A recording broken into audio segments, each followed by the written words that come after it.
Nilinaw ng Malacanang na pinag-aaralan pa ni Pangulong Bongbong Marcos ang PhilHealth Contribution Hike. Kasunod po yan ang sinabi ng State Insurer na suportado raw ito ni PBBM. Nasa frontline ng balitang yan, Marian Enriquez.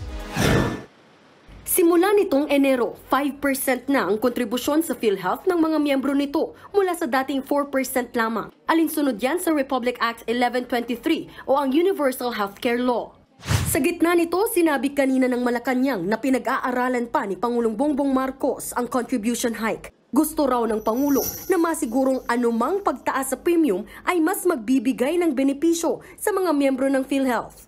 Kasunod yan ang sinabi ni PhilHealth President and CEO Emmanuel Ledesma Jr. na suportado ni PBBM ang contribution hike. In the letter, it was clearly stated that after very thorough study, Malacanang has decided that they pose no objection, kasi na-implement na po yung increase noong January 1. Even yesterday, I think it was clearly stated by PBBM na matutuloy po yung increase. Nauna nang naghain ng resolusyon sa Kamara para pansamantalang suspendihin ang kontribusyon ng mga minimum wage earner o yung mga sumasahod ng hanggang 610 pesos kada araw. Malaking tulong umano ito para madagdagan ang take-home pay ng mga manggagawa. Para lumaki-laki naman yung sahod namin, hindi na mabawasan yung kung kakaltasin. Magkano lang naman sahod namin? 610. Tapos malaki pa yung ikakaltas. Parang kabawasan na rin kasi sa amin yun eh. Inihain ang resolusyong ito sa gitna ng deliberasyon ng Kamara sa counterpart bill ng Senado na 100 pesos wage hike.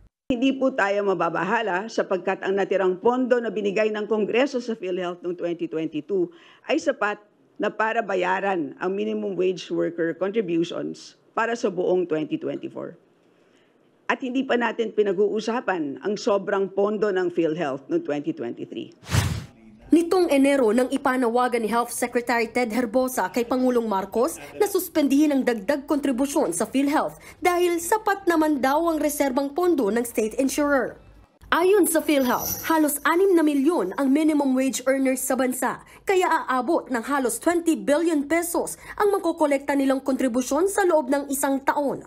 Sa ngayon, nasa 500 billion pesos umano ang reserbang pondo ng PhilHealth. Bukod dito, pinag-aaralan na rin daw ng PhilHealth ang panawagan ni House Speaker Martin Romualdez na gawing 50% ang coverage o sasagutin ng state insurer sa hospital bill ng mga miyembro nito. Nagbabalita mula sa Frontline, Marian Enriquez, News 5. Mga kapatid, may Los Baños po. Huwag magpahuli sa mga balita at impormasyong dapat ninyong malaman. Para sa mas malawak na balitaan at diskusyon, mag-follow at mag-subscribe sa social media pages ng News 5.